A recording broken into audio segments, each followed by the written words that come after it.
할렐루야. 아멘. 오늘 시편 1편의 마지막 세 번째 말씀입니다.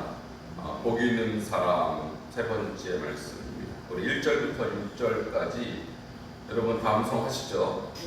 네. 처음부터 한번 암송하겠습니다. 시작. 복이 있는 사람은 악인의 꾀를 따르지 아니하며 죄인들의 길에 서지 아니하며 오만한 자들의 자리에 앉지 아니하고 오직 여호와의 율법을 즐거워하여 그 율법을 주야로 묵상하는도다.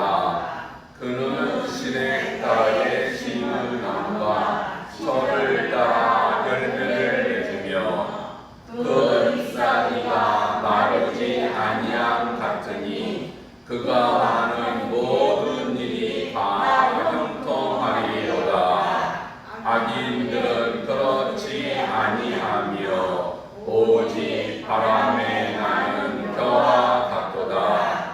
그러므로 악인들은 심판을 견디지 못하며 죄인들이 의인들의 모임에 들지 못하리로다. 무릇 의인들의 길은 여호와께서 인정하시나 악인들의 길은 망하리로다. 아멘. 할렐루야. 우리 교회에서 암송 가장 잘하시는 분들이 여기 다 모여 계십니다. 이 통으로 한 장 전체를 암송하는 분들은 수요 1부에 나오시는 분밖에 없어요. 아니면 주일날은 한 절밖에 안 하잖아요, 암송. 그죠? 여러분 정말 대단하십니다.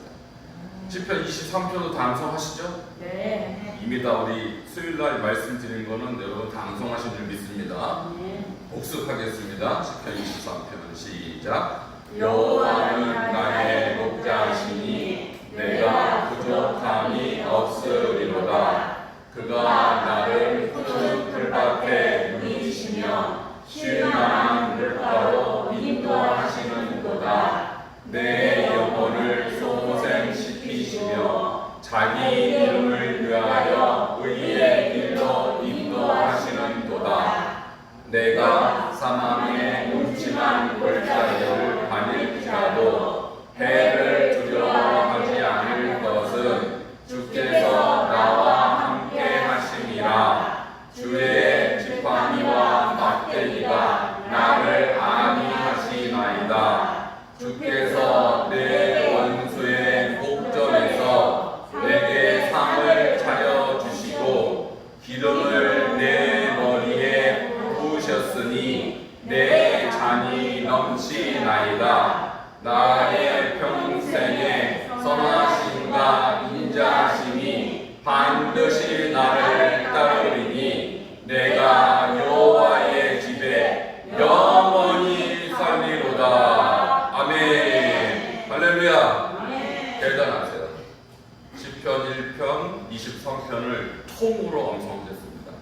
우리 교회에 이렇게 장으로 통으로 암송하시는 몇 분 안 계십니다. 다 이 자리에 와 계신 줄 믿습니다.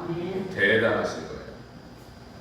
여러분, 복 있는 사람은 어떤 사람이냐? 세상 사람들은 돈 많고 건강하고 뭐 이빨에 뭐 무슨 뭐 건강에 뭐 자식 복 이거 말하거든요. 그것도 복인데 그 복은요 언젠가는 끝나죠. 죽는 즉시 소멸되는 복인데 시편 1편이 말하는 복은 아쉐르라고 해서요 영혼을 누리는 복입니다. 우리 마음의 행복을 말하는 것입니다. 여러분 돈 있다고 행복합니까? 아니에요. 돈이 있다고 좋은 침대를 사죠. 근데 잠 못 사요. 그 불면증 걸린 사람들 보면은 돈이 있어도 불면증 못 고치는 거예요. 여러분 돈이 있어서 우리가 좋은 집을 사죠. 몇 층짜리 집을 살 수 있는데 그 가정이 행복한다고 보장이 안 돼요. 그러니까 우리가 외적인 복은 물론 우리가 하나님이 주시고 그것도 우리가 기도하지만 우리가 궁극적으로 기도할 제목은 우리 영혼의 행복인 줄 믿습니다. 그것이 시편 1편이 말하는 복이에요. 그리고 시편은요 복 있는에서 복으로 시작하죠. 시편은 복 계속 복을 노래하는 복의 책입니다. 시편의 주제는 복이에요. 그러면 우리가 시편을 이렇게 23편 암송했고 1편 암송하고 계속 묵상하면 여러분에게 복이 임할 줄 믿습니다. 아멘. 이 복을 누리는 것이 하나님 백성이고요. 이 복을 누리는 자가 바로 예수 믿는 자예요. 아멘. 이것도 못 누리고 나는 예수 믿는다, 나를 믿는다, 그것은 잘못 믿는 것입니다. 진짜 잘 믿는 사람은요, 내면의 행복이 있습니다. 그 내면의 행복이요, 우리 삶을 지배하고 다스려서 결코 어떤 두려움도 없게 되는 것입니다. 그래서 1절과 2절은 복 있는 사람은 누구냐라고 말했을 때, 복 있는 사람은 안 하는 게 있고 하는 게 있어요. 안 하는 게 뭐라고요? 악인들의 꾀를 쫓지 않습니다. 죄인들의 길에 서지 않습니다. 오만한 자리에 앉지 않습니다. 우리가 그렇게 일주일 동안 그렇게 사셨죠? 죄인들의 길을 우리 안 썼어요. 오만한 자리에 안 앉았어요. 악인들의 길을 우리가 쫓지 않았어요. 이게 우리가 지금 사는 방식이에요. 근데 여러분 뉴스를 보시면 아시겠지만 죄인들은요, 머리가 비상합니다. 그 악인들은 엄청나게 계획을 써요. 그게 악인들의 꾀예요, 꾀. 그래서 저 사람도 꾀가 많다 하는 것은요, 조심해야 돼요. 꾀 많은 사람 결국은 죄 지으려고 꾀를 부리는 것입니다. 우리는 이 악인의 꾀에 가담하면 안 되는 것입니다. 죄인들의 길, 여러분 길이라는 것은 삶을 말하는 거예요. 그래서 우리가 서울에서 부산까지 간다 그러면 과정이 있는 것이, 내가 부산 갑니다 할 때 그냥 가지는 게 아니죠. 과정이 있는 거예요. 그래서 악인들, 이 죄인들은요, 그 과정이 있어요. 얼마나 그 나쁜 과정을 겪는지 몰라요. 그러므로 우리가 하나님의 길을 걷는 것도 과정입니다. 그래서 예수님이 뭐라고 말씀하셨습니까? 좁은 문으로 들어가라. 멸망으로 인도하는 길은 크고 그 길이 넓어 그리로 들어간 자가 많고, 생명으로 인도하는 문은 좁고 길이 협착하여 찾는 자가 적음이라. 그래서 우리는 예수 믿는 길을 걷는 것입니다. 천국 가는 길을 걷는 것입니다. 그래서 길은요, 매일매일 조금씩 가는 거지 무슨 축지법하고 한꺼번에 끝내는 게 아니죠. 우리가 신앙생활 하는 것도 길입니다. 예수 믿는 길이 있고요, 악인들은 악인의 길이 있어요. 전혀 다른 두 길입니다. 오늘 우리는 이 복된 길을 걷는 줄 믿습니다. 1절과 2절에서 우리에게 말씀하고 있는 것인데, 이것을 비유로 3, 4절이 뭐라고 말했냐면 이렇게 말합니다. 그는 시냇가에 심은 나무가 철을 따라 열매를 맺으며, 그는 복 있는 사람, 하나님의 길, 의인의 길, 주님이 원하시는 길을 걷는 사람은 열매를 맺는다. 이 열매는요, 행위로 드러나는 열매를 말하는 거예요. 어떤 열매입니까? 전도의 열매, 사랑의 열매, 또 다른 사람을 섬기는 섬김의 열매. 자, 복이 있어요. 그러면 반드시 복된 열매가 맺히지 않겠습니까? 그래서 행복한 사람, 감사한 사람은요, 그 열매가 있어요. 자, 그 사람은 또 그 이파리가 마르지 않는다고 그랬어요. 근데 이파리 딱 그러면요, 두 가지 색깔이 생각나시죠? 자, 싱싱한 색깔, 초록색입니다. 자, 싱싱하지 못한 색깔, 누리끼리한 색깔이죠. 요즘 날이 더워서 제가 물을 좀 안 줬더니 저희 밭에 친구들이 누리끼리 합니다. 좀 게을렀더니 비가 올 줄 알고 아무리 기다려도 비가 안 와요. 그래서 한 일주일 안 줬더니 포도잎이 누리끼리 해졌어요. 그러면 딱 보고 알죠? 이 나무에 지금 수분이 부족하다. 대번에 알죠? 우리 영혼도 마찬가지입니다. 여러분 영혼이 지금, 여러분 푸르스름한지, 여러분 영혼이 누리끼리한지 설명 안 해도 척 보면 압니다. 이것이 바로 말씀으로 충만해 있는 사람과 그렇지 못한 사람의 얼굴 표정에서 다 나오는 거예요. 그래서 여러분에게 지금 어떤 영적인 상황이 있는지, 여러분의 심령이 어떤지 저에게 설명 안 해도 저는 이 자리에서 척 보면 압니다. 왜? 그 이파리가 마르지 않는다 그랬어요. 그러니까 영혼의 이파리가 있다는 것입니다. 그러니까 여러분도 지금 걸어다니는 나무예요. 그래서 걸어다니면서 여러분 열매를 맺는지, 그 이파리가 지금 푸른 색깔인지 누리끼리한지 누구에게 말하지 않아도 사람들이 다 알아요. 하나님은 오죽 잘 아시겠어요. 그러므로 여러분 영혼의 나무를 잘 가꾸시기 바랍니다. 아멘. 그래서 지금 열매를 맺어야 되는데 저희 밭에 있는 열매들이 그 나무들 열매를 하나도 못 맺었어요. 물을 제때 줘야 되는데 비가 올 줄 알고 아무리 기다려도 안 오고 피를 잘 미루고 그러니까 이파리가 시들시들하고 열매가 없어요. 아, 그걸 보고 제가 알았습니다. 내 영혼의 나무도 똑같구나. 말씀을 먹지 않으면 열매가 맺을 듯 맺지가 않고 이파리는 점점 시들어가고, 아 그렇구나. 밭도요 정확하게 물을 줘야 되는 거예요. 매일 줘야 되는데 안 주니까 그 결과가 지금 나오고 있는 것입니다. 너무 속상해요. 열매가 없는 나무를 보려니까. 우리 주님께서 우리를 보실 때 어떻게 했어요? 잎은 무성한데 열매는 없고 이파리마저도 시들시들하다면 우리라는 영혼의 나무가 지금 하나님 보실 때 얼마나 답답하시겠습니까? 여러분, 그렇게 되지 않으려면 주야로 말씀을 묵상하시기를 축원합니다. 그래서 제가 주야로 말씀을 묵상한 다음에 제 영혼의 이 상태를 늘 점검하면요, 이 말씀 그대로예요. 때를 따라 열매를 맺으면 그 이파리가 시들지 아니한 같으니. 여러분, 저도 목사였고 선교사였고 하나님께 헌신된 사람이었지만 주야로 말씀을 묵상하지 않은 삶을 저는 살았습니다. 솔직히 말해서. 그건 필요에 의해서 말씀을 읽고 설교하려고, 가르치려고 말씀을 연구하고 그렇긴 했지만 주야로 묵상하진 않았어요. 그런데요, 그러다 보면요, 한 번, 두 번 사역을 할 수 있고 한 번, 두 번 사람들 앞에서 제가 설교를 할 수 있어도 그것이 끝나고 나면 영혼에 엄습하는 것이 두려움이요, 좌절감이요, 영혼의 곤고함이에요. 여러분, 목사도 똑같아요. 말씀을 주야로 먹지 않고 가끔가다 필요할 때 한두 번 먹으면요, 우리 지금 밭에 있는 이 포도나무처럼 그때 먹지 못하는 결과가 나중에 나온다는 것이죠. 여러분, 그래서 지금 여러분 10편 23편, 10편 1편 이렇게 암송하시는 거 잘하는 겁니다. 계속해서 묵상하시기 바랍니다. 근데 여기서 묵상이란 단어가요, 하가라고 해서 그냥 눈으로 보는 것을 말하는 것이 아니고 소리 내서 계속해서 읊조리는 것을 말하는 거예요. 반복해서. 그러므로 여러분, 주야로 묵상한다는 것은 주야로 내 입이 쉬지 않는다는 것을 말하는 것이죠. 여러분, 생각해 보십시오. 우리가 말을 쉬면요, 언젠가 말을 하게 될 때 무슨 말을 먼저 할까요? 내 마음에 있는 말을 하겠죠. 불평이 나면 불평을 하고요, 두려움이 있으면 두렵다는 말을 하고요, 짜증이 나면 짜증나는 말을 하지 않겠어요? 그런데 우리가 하는 말이 대부분 악합니다. 여러분, 생각해 보세요. 뭐 주님도 그렇게 말씀해요. 사람이 그 속에 있는 것이 밖으로 나오는 것인데 사람에게 속인 것이 곧 음란과 이 살인과 부정적인 것들이라고 했어요. 그래서 우리가 하는 말을 가만 놔두면 부정적인 말이 나옵니다. 그런데 우리가 말씀을 먹고 말씀을 주야로 묵상하고 말씀을 새긴 다음에 하는 말들은 이 말씀 우리 속에 꽉 차 있어서 그것이 튀어나오게 되는 것이죠. 자, 그럴 때는 주님 보시기에 기뻐하는 말만 할 줄 믿습니다. 그러므로 주야로 뭔가 말을 해야 돼요. 인간은 말하지 않고는 못 견디는 것이 인간입니다. 근데 무슨 말을 해야 될까요?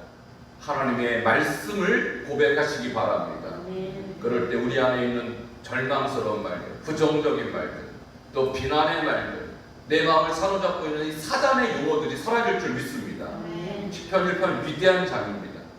이 시편 1편대로만 살면 무조건 성공이고 무조건 행복해요. 저는 시편 1편에서 제 인생의 답을 찾았습니다. 그렇구나, 나도 악인이었고 죄인이었고 오만한 자였어요. 알고 보면 다 그래요. 그런데 이 길을 벗어나는 길, 벗어나고 싶지만 벗어나지지 않습니다. 어떻게 하면 벗어날 수 있을까요? 주야로 묵상해야 됩니다.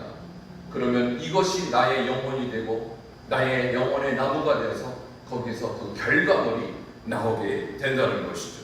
오늘 마지막 5절과 6절은요, 그것에 대한 결과를 나타내는 거예요. 주야로 묵상하는 자가 누구이고 주야로 묵상하지 않으면 어떤 결과로 나오는 것이냐, 바로 그것이 악인과 의인이라는 결과로 갈라진다는 것입니다. 여러분, 지금 우리가 예수님이 오시기 전까지는요, 누가 알곡이고 누가 가라진지 몰라요. 우리 제자들이 말했죠.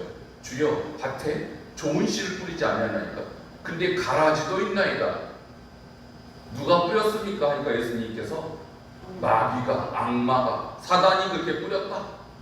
그러니까 종들이, 제자들이 이렇게 말해, 주여 우리가 가서 이걸 뽑기를 원하시나이까? 주님이 가만두어라, 가만두어라. 가라지를 뽑다가 알곡까지 뽑을까 염려하더라. 추수 때 내가 추수꾼들에게, 추수꾼은 천사들입니다. 주석분들에게 말하기를 알고 본 모아 복관해드리고 가라지는 불태워 버리게 이 싸두라 이렇게 명령하겠다는 거예요. 그러니까 지금 우리가 살고 있는 이 시대는요, 알곡과 가라지가 공존하는 시대예요. 그것은 세상에도 그렇고 교회도 그렇고 집안에도 그렇고 똑같습니다. 근데 이것이 자라는 과정에서 서서히 차이가 나오는 거예요. 처음에는 똑같아요. 가라지가 독보리라는 것입니다. 제가 요즘 보리를 심고 있거든요, 집에서. 근데 그 새싹 보리가 몸에 너무 좋아서 그거 먹으려고 심고 있는데, 여러분 새싹이 나왔을 때는 이게 쌀인지 이게 보리인지 이게 가라지인지 정말 구분이 안 될 정도로 거기 옆에서 뭐가 이상한 잡초들이 나는데 똑같아요. 제가 구분을 못 하겠더라고요. 근데 조금 자라고 나면 모양이 달라지는 것이죠. 그만큼 여러분 가라지, 사탄의 역사도 선한 이 양의 모습으로 다가옵니다. 너무 비슷해요. 구분이 안 갈 정도로. 그러니까요, 여기서 주님이 분명히 말씀하십니다. 그러므로 악인들은요, 심판을 견디지는, 언제 분명해진다는 거예요? 심판 때 가서 분명해지는 거예요. 여러분, 심판 때 가라지, 거짓, 가짜 양들은 반드시 드러날 줄 믿습니다. 진짜 양들, 진짜 혹시 알고만 심판 때 주님 앞에 인정받는 거예요. 그러므로 우리가 매일매일 그 심판을 향해 나아가고 있지 않습니까? 주님 재림이 오늘일지 내일지 저희는 모릅니다. 주님이 원하시면 지금도 오시는 거예요. 그러나 저희가 그때와 그날을 알지 못하기 때문에 지금 깨어 있어서 그 심판을 준비해야 할 때입니다. 그런데 어떻게 준비해야 되느냐? 복 있는 사람이 되면 준비가 되는 거예요. 복 있는 사람으로 살면 준비가 되는 거예요. 여러분 이런 생각 혹시 해보지 않았습니까? 내가 기도할 때, 내가 예배드릴 때, 내가 찬양할 때 주님이 오시면 좋겠다, 그런 생각 들지 않으세요? 여러분 가끔 우리도 또 딴 짓을 할 때가 있잖아요. 내가 뭐 좀 나쁜 짓을 할 때 예수님 오시면 어떻게 하려고 그래요? 그럴 수도 있잖아요. 우리가 하루 종일 우리가 예배만 드리니까. 그렇지 않거든요. 내가 화날 때도 있고, 누구랑 싸울 때도 있고, 내가 욕할 때도 있고, 내가 그럴 때도 있잖아요, 하루 종일 살면서. 근데 그때 주님이 마침 오시면 얼마나 창피해요. 근데 그럴 수도 있는 거거든요. 그러니까 주님이 그걸 대비하기 위해서 어떻게 하라는 거예요? 주야로 묵상하라는 거예요. 24시간 주님과 동행하시기를 축원합니다. 주님이 오실 때 우리가 창피함을 당하지 않으려면, 주님이 재림하시는 그 시간에 우리가 주님 왜 하필 이때 오세요? 라고 말하지 않으려면 주님이 미리 말씀을 하셨어요. 주야로 묵상하라. 주야로 묵상한다는 것은 주야로 예배하라는 거예요. 주야로 주님을 찬양하라는 것입니다. 주야로 하나님과 동행하라는 것입니다. 그러므로 이렇게 우리가 주야로 주님과 동행하는 신앙생활을 살지 않으면 말세 때, 심판 때 주님이 와서 너 왜 딴짓하니? 너 누구니라고 하실 수도 있다는 것이죠. 그러므로 여러분 우리가 이 말씀을 들을 때 진짜 의인이 누구냐면 주야로 주님을 사랑하는 자입니다. 내가 필요할 때만 주님 찾고, 내가 필요할 때만 주여 주여 외치는 자가 아니라 항상 주님이 보일 때나 보이지 않을 때, 주님이 느껴질 때나 느껴지지 않을 때 항상 주님을 찾는 자, 그 사람은 주님이 심판 때 너는 진짜야, 너는 나의 알곡이야 라고 인정해 주실 줄 믿습니다. 자, 바로 그것이 5절에서 말하는 의인들의 모습인 것입니다. 그러므로 악인들의 심판을 견디지 못하며 죄인들이 의인들의 모임에 들지 못하리로다.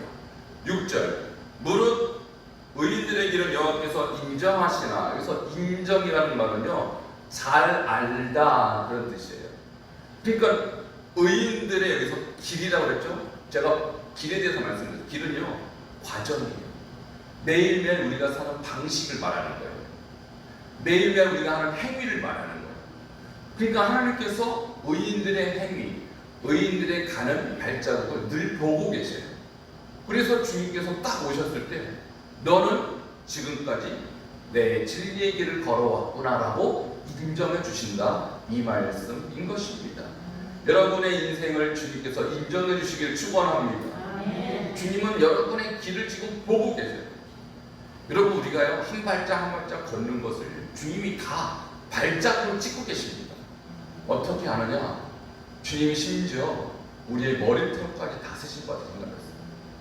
여러분 우리가 한 사람의 머리털 도대체 몇 가닥인지 알 사람이 어디 있겠습니까? 근데 주님은 각 사람의 머리털 너는 9억 9,999개 딱 숫자를 알고 계시는데 우리의 발자국을 모르시겠습니까? 발자국을 더 정확하게 찍히는 것이죠. 그러므로 의인들은 여호와께서 그 길을 인정하신다. 악인들의 길은 망하리로다 이렇게 나와 있습니다. 여러분 성경에 보면요 의인이라고 딱 지칭된 사람이 불과 몇 명 없어요. 근데 그 중에 대표적인 인물이 여러분 잘 아시는 노아입니다. 노아가요 이런 표현이 있습니다. 노아는 하나님께 은혜를 입었더라. 은혜를 입었더라. 그리고요 노아는 의인이요. 이게 창세기 6장 8절과 9절입니다. 노아는 의인이요 당대의 완전한 자라. 그가 여호와 동행하였더라. 이렇게 기록되어 있어요. 그럼 제가 의문이 되는 게 6장 8절에 창세기 6장 8절에 노아가 하나님께 은혜를 입었더라. 다른 사람은 은혜를 못 입었다는 거예요. 왜 노아만 그 당시에 은혜를 입었을까요? 얼마나 사람이 많았겠어요? 하나님, 여러분 한번 생각해 보십시오. 노아가 여호와께 은혜를 입은 것은 노아를 편애한 것이 아닙니다. 다른 사람은 하나님이 미워하시기로 작정한 게 아니죠. 거기에 영어 번역을 보면 노아만 하나님 마음에 들었더라 이렇게 표현됐어요. 왜 하나님 마음에 들었을까요? 그의 삶이 하나님 마음에 들게 살았던 것이죠. 그러니까 시편적으로 일편적으로 말하면 그가 주야로 하나님의 말씀을 묵상한 사람이라는 거예요. 아니나 다를까 6장 9절에 보면 그가 하나님과 동행하였다 이렇게 표현되어 있어요. 그러니까 하나님과 동행하는 삶. 여러분 우리가 하나님과 동행하고 싶어도 어떻게 동행하는지 몰라서 못할 때도 있거든요. 그런데요 오늘 시편 1편이 여호와와 동행하는 비결을 말하고 있는 것입니다. 주야로 묵상하는 것은 곧 주야로 동행하는 것입니다. 왜냐하면 말씀은 곧 하나님이시기 때문에 그래요. 요한복음 1장 1절 태초에 말씀이 계시니라. 이 말씀이 하나님과 함께 계셨으니 이 말씀은 곧 하나님이시니라. 그러므로 말씀이신 하나님과 주야로 동행하면요 주야로 보이지 않는 하나님이 나와 함께하는 것과 똑같다는 것이죠. 그러니까 노아를 당대의 완전한 자요 의인이라고 성경이 당당하게 기록한 거예요. 그렇다고 우리도 이 시대의 의인이 될 수 있을까요? 예스! 될 수 있어요. 아니 저 같은 죄인이 어떻게? 여러분 노아도 마찬가지입니다. 노아도요 얼마든지 타락한 삶을 살 수 있던 사람이에요.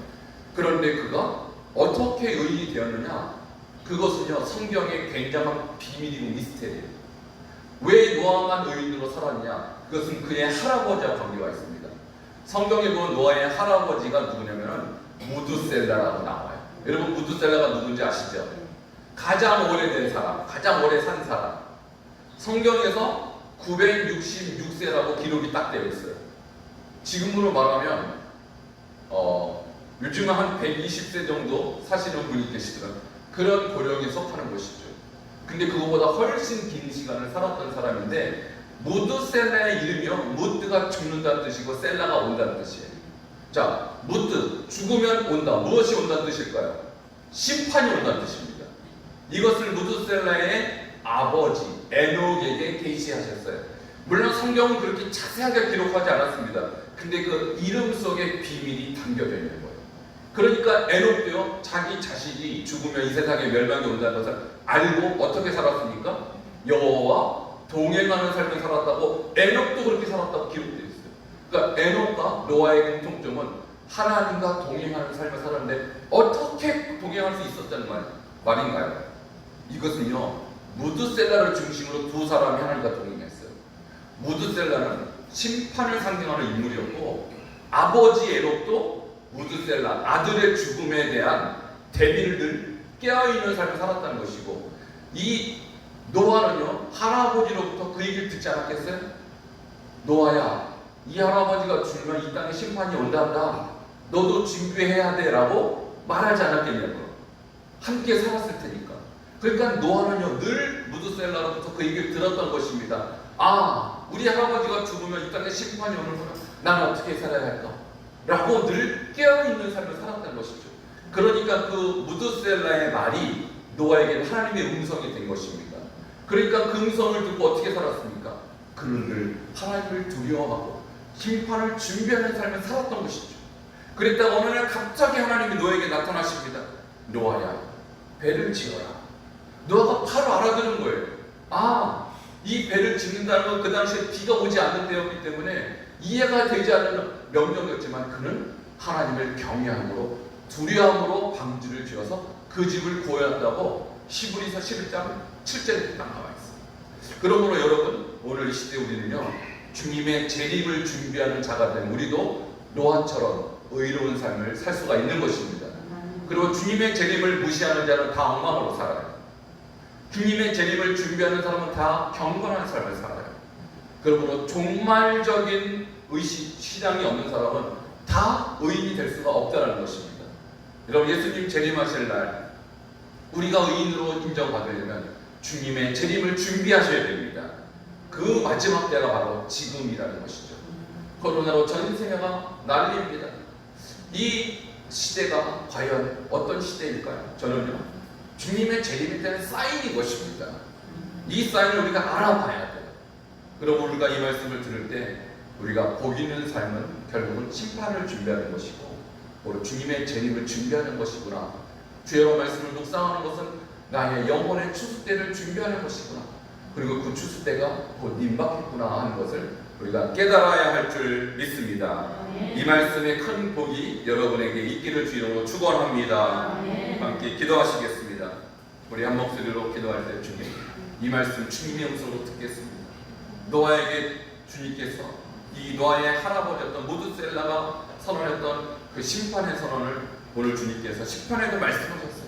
그러므로 악인들의 심판을 견디지 못하며 주님들이 의인들의 모임에 들지 못한다고 했습니다. 주님, 우리가 이 말씀 붙잡고 주님 재림하시는 그날까지 의인으로 살게 하여 주시옵소서. 함께 통성으로 기도하시겠습니다. 아버지 감사드립니다.